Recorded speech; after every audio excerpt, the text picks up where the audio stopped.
See, I can't even say it right because I don't even know what to call it. Washington football team. I know, but Heineke didn't look bad. Did not look bad. Well. Looked great in the playoff game against Tampa. Played well against the Giants. But you're going to play the tight end is McLaurin's going to play because he was the guy. Logan Thomas is going to play. Logan Thomas is going to play. You gotta play Gibson.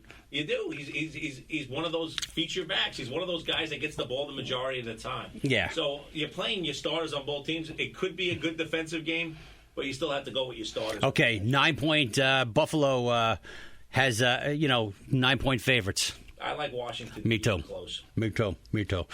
Chicago going to Cleveland. Chicago, of course, Justin Fields, his first game. Cleveland, they always played good games. This is a rivalry game. Mayfield looked like he was hurt for a second. Yeah, but he came back. Thank you. You're the franchise. Don't tackle him. Either you tackle somebody from behind or you fall to the floor like the typical quarterback and you don't get hurt. I know you're like this little warrior or whatever the hell you are. Right. Your left arm looked like it was shot for a minute. Thank God it wasn't anything serious. Can you imagine what you do to Cleveland season if they don't have Mayfield? Right. And who's that backup? I'm not even sure. I don't even think about it. Okay, good. It's Case Keenum. I'm sorry. I do think of it. Okay. A guy that can win. But he does have some weapons, so he could do something. But Odell's not inactive again, and Jarvis Landry is on hurt. IR. So now Cleveland's offense is that running game with with the tight end. So Njoku's a guy that you might pick up. He's free in 37 or 38% of the league. Mm-hmm. Njoku's a guy you look at now because what he brings to the table is like that option besides Peoples-Jones. Right. Really, the running backs, Peoples-Jones and Njoku. That's so Cleveland becomes a little bit more one-dimensional, and that makes it a little bit different. Yeah. When you look at Chicago, their defense is pretty good. It's not great, but it's pretty good. It's a young secondary, just like the Jets we were talking about earlier. Right. Chicago does the same thing. But what they do have is Khalil Mack. Right. And if he can get off. Excuse me? Exactly. If he can get off the line of scrimmage. As long as he can do it by himself, not like Deshaun. Or with a loved one. But not family. Unless you're married. I don't know his status. Right. But the whole thing with Khalil is at least he can be a game wrecker for them a little bit. And it makes it a little bit different. 7.5 is a lot of points for a team without either starting wide receiver.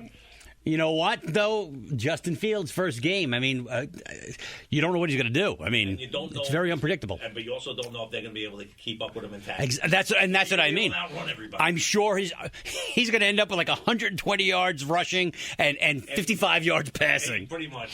8 for 27. Right. 55 yards and 2 scores. And he can eke out, at least a cover. I mean, I would lean toward the Bears in this one, but it's a close one. Right. I would lean toward the Bears.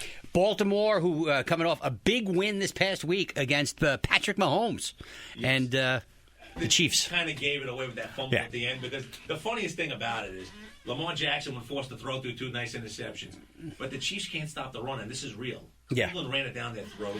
Baltimore ran it down their throat. Now, I'm not just saying the Lamar Jackson stuff because, Latavius Murray was running well. Williams was running well.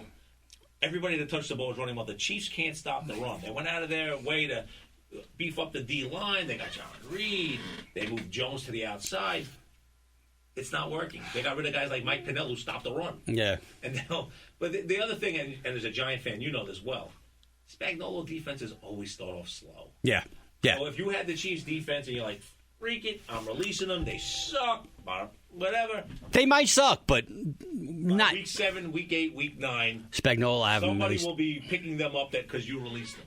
Because they'll be, Tyrann Matthews back. They'll figure out how to stop the run. I mean, Matthew had 2 picks the other day, almost had a third.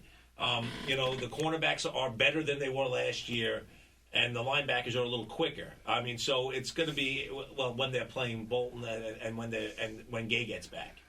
Hey, when Gay's in, and there's nothing wrong with that. Gay is in. He's not in yet, but he'll be in soon. Who are we to judge? But when he gets in, they will be faster, and it will make them a little bit better. But Kansas City's defense, though, you may not want to play them this week against the Chargers, but we'll get to that game later. But Williams has been the most productive runner, but he's not getting the ball in the red zone, and he's, And Lamar keeps it a lot. Yeah. I mean, that's the thing. The Baltimore running game. That's just it, yeah. Is Lamar. Yeah, that's your running back. That's the sheet. Lamar first, and then everybody else. Well, the defensive end can stay in position, and he can still beat them to the corner without losing stride. It's funny. He's phenomenal to watch. Unless you get your defensive tackles able to push upfield and force him to go wide and go deep and wide, you ain't touching him. Stop him. Huh. He's just too quick. Now, at some point in one of these years or one of these games this year, someone's going to land on his legs funny. Mm-hmm. He's not going to be able to run quite. He's going to have a little bit of a gimp.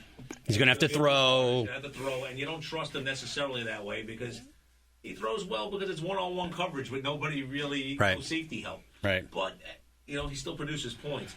So you look at the Ravens, they played Detroit.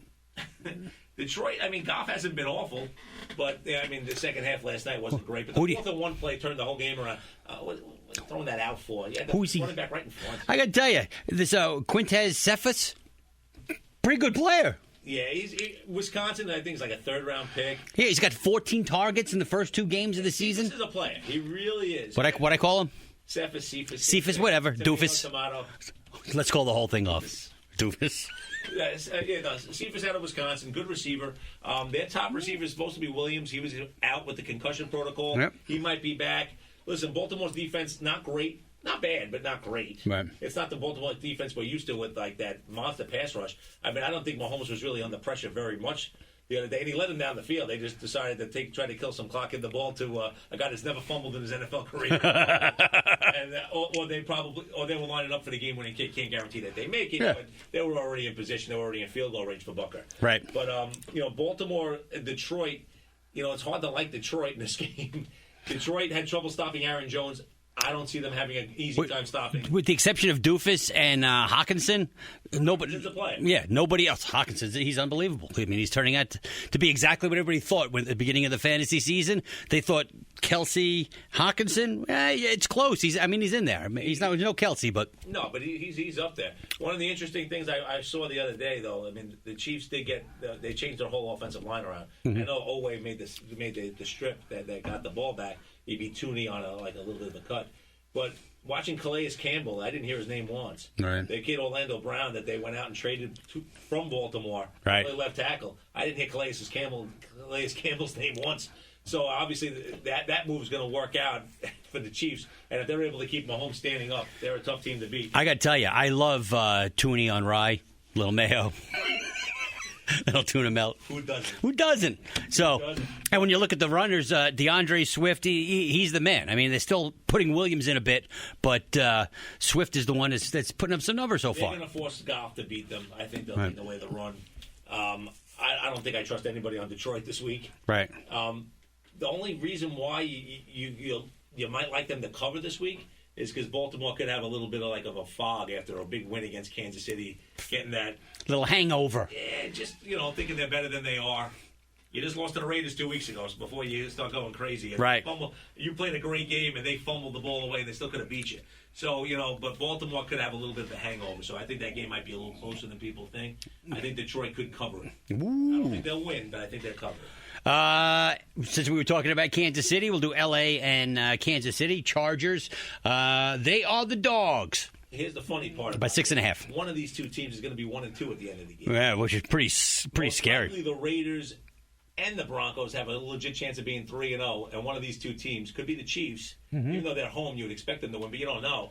Could be the Chargers. Going to be 2 games behind the division leader. Right. It's they haven't played each other yet. All that other fun stuff. And it's a 6.5-point spread. Yeah, the Chiefs at home are 6.5-point favorite. I think that I think it's a high spread. Chargers. I think Chiefs covers. Usually play really close games. The Chargers are really good offensively. They did not play great against Dallas last week. Dallas actually didn't play great against them after the first quarter either. It was actually an interesting game. All skill players in this game are open. There's not one guy is sitting in this game. Right. There's not one, whether it be running back, whether it be wide receiver, whether it be tight end. I wouldn't play that Mahomes guy, though. No, he sucks. He's not that good. He's overrated. He really is. Mahomes. But you got to play Herbert. You really have to play everybody in this game. There's really nobody you're sitting. Even number 2 wide receivers in this game. Is it Williams? Williams and Hardman are both in play in a game like this. They really are. So, right. If you're sitting there looking for that third receiver flex, Hardman's a guy you look at. Williams is a guy you look at. You really have to get them both out there. And Eckler's a stud. And we think Kansas City does not cover. I don't think so. Gotcha. Indianapolis and Tennessee, unbelievable game in Seattle last week. Well, it was in Seattle. Tennessee coming back and beating the Hawks. With the running game. Unbelievable. Down 2 touchdowns, keep handing it off. It was like watching Chuck Noll. Right. Just keep handing it off to Franco, handing it off to Rocky Blyer. It was. They couldn't stop him. No. Seattle's run and listen, Derrick Henry's a great running back. Don't get me wrong. But still, looked awful. It was, and they came back. What was it, 24-9 or something like that at the half? And then they missed that extra point to go up 30-16. Mm-hmm. And I thought Vrabel would go for 2, and he didn't. He went for 1, went for the tie, played overtime, and he won. So right. What the hell do I know? Right. I would have went for 2 for the win on the road, but I'm going to give it to Henry, just power run and see if they can stop him. But, it was really, Seattle's defense showed you that they're not great. Mm-hmm. Tennessee's defense has already shown you they're not great. Right. They looked bad in week 1 and week 2. Again, Lockett beat him for a deep play. They didn't cover the kid Swaim. They just left him open. Yeah. But they still gave up 30 points. Russell Wilson is fantastic. Tennessee, you got to play Henry, obviously. Right. And I don't know if you trust Tannehill yet. Right. Julio Jones had a big game. Julio. Cold stretch. Julio and the receivers are good, but AJ did not have a great game. No. So it was just really Julio. So you figure they go back to AJ this week and try to get him get Brown being the guy. You know what? AJ having a bad game is another reason why I won this week too. All of the Walrus's top guys played like crap. And you won by 4. And I won by 4. Jerk. Indianapolis is not playing the Wentz. Well, when Jacob Eason's your starter. The great Jacob Eason. Yeah. Who's. No, any relations to Tony Eason? I don't believe so. Okay. Well, that works out because he sucked too. Could be. I mean, they're what did Eason might have played at Illinois. He might be a son or a nephew. I'm not even sure. Wow. Because Jacob Eason. Oh no, I think he played at Washington. I'm sorry, I'm confusing. It doesn't matter. But anyway, Eason, you do not play Jacob Eason. Yeah, I don't think you play him, even though Tennessee's defense is not good. Jacob Eason, you don't trust Jacob Eason. Yeah. You really can't play anybody there. You might play Taylor. Taylor should have a big game. We'll see. Well, the thing is, they're going to sit there and they're going to line up to try to stop the run. Right. The question is, can they? Can they? Tennessee has shown us nothing. Right. So I would still play Taylor in the league if you had to. If you were playing a wide receiver, I don't know. I mean, I don't even know if I'd play a wide receiver on Indianapolis this week. Gotcha. I think Pittman had a good game last week. He did, but, I mean, you trusted Eason to get them the ball. No. And the other thing is, some leagues, Hilton will be back soon. In some leagues, he's available. Right. You should be putting in that claim for him now. He'll be back soon. Tennessee is the favorite by 5. And that's because of the quarterback situation. I think I'd lay the wood with Tennessee. Laying the wood. Laying the wood. Right, Deshaun? Atlanta, New York, we mentioned. New Orleans, New England. So the New Orleans defense is good. Mm-hmm. Mac Jones is going to see a pretty good defense for, maybe the second time. I mean, the Jet defense played well against them. Right. But New Orleans can get pressure. Right. It's going to be interesting to see. I think New Orleans will come out with a little bit of a spark. I don't think Jameis is going to be great, but I think Kamara really bounces back. And they had a couple of issues with timing issues, getting plays in. Things were delayed. 8 of the coaches were out with COVID. Exactly. So listen, Winston played like crap. Okay. It's a little, that has to have something to do with it, right? You'd have to think that coaching means something. Maybe. The receiving thing hasn't really worked out, though, in New Orleans yet. Yeah. Nobody's come out to shine. No one has really gone out and helped. Right. And, I don't trust anybody this week because the New England secondary, though young, played really well against the great Zach Wilson last week. Is that just it? Did they play very well because it was Zach Wilson, or did they just play very well? But I do think that they'll be able to run the ball. I mean, I know Belichick's going to come out with a plan to stop Kamara and force Jameis to beat him. Mm-hmm. But does he? I think Jameis is going to win that. 3-point spread. I like the Saints to win the game. Gotcha. I like the Saints on the money line. Cincinnati and Pittsburgh. We mentioned it earlier briefly. Left peck. It all started with a left peck. It did. All start with the left. And then it turned into something that we don't want to talk about anymore. We don't want to get into it anymore.